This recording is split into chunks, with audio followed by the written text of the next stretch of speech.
আমের সিজন এসেছে, খাটা খাবো না তাই কি হয় বলেন? এটা কিন্তু এই গরমের সময় খেলে যদি গরম লাগে তাহলে কিন্তু গরমটা উঠে যায়, আবার মুখের রুচি নষ্ট হয়ে গেলে এটা খেলে মুখের রুচিও কিন্তু বাড়ে। যাই হোক, আম্মু কিন্তু অনেক সুন্দর করে খাটা রান্না করতে পারে, তাই তাকেই বললাম যে আম্মু আপনি রান্না করেন।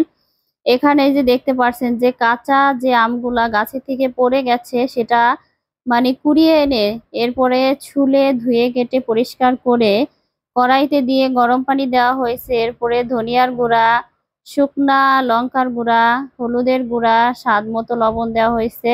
দিয়ে কিন্তু আম্মু এই যে নাড়াচাড়া দিতেছে, আমটা সেদ্ধ হবে।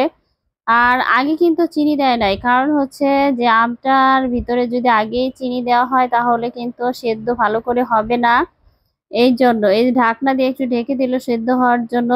আর আমের খাটা রান্না করলে কিন্তু অবশ্যই চিনি দিতে হয়, চিনি না দিলে কিন্তু খাটা রান্না করা হয় না।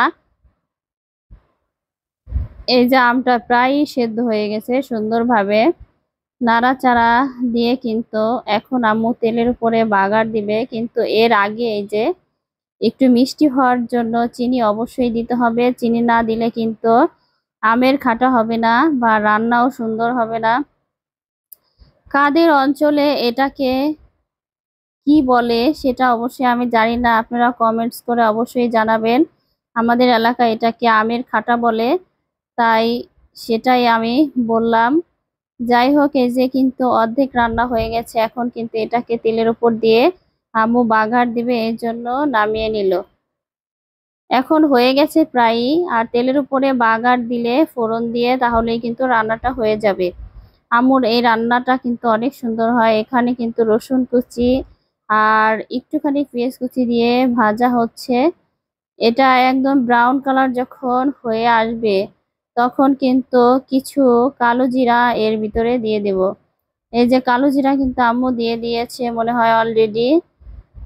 দিয়ে এই যে আমের খাটা আগে একটুখানি দিল যাতে ফোড়নটা পুড়ে না যায়। দেখতে পাচ্ছেন যে মাশাল্লাহ কালারটা এত বেশি জোস ছিল। রান্নাটা হয়ে গেছে, এখন একটু বলক আসলেই কিন্তু নামিয়ে ফেলতে হবে।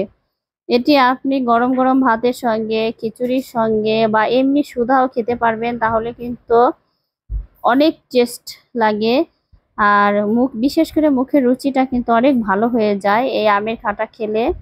এই যে রান্না শেষ, আর একটু সময় রান্না করলেই কিন্তু রান্নাটা হয়ে যাবে। চিনি একটু কম হয়েছিল, তাই আম্মু আর একটু চিনি দিল। এখন এই চিনিটা গলা পর্যন্ত কিন্তু আর একটু রান্না করতে হবে নাড়াচাড়া দিয়ে। এই যে নামিয়ে ফেলবে এখন। এই যে দেখতে পাচ্ছেন ফাইনালি লুকটা কিন্তু এত সুন্দর, মাশাল্লাহ খেতেও কিন্তু দারুণ ছিল।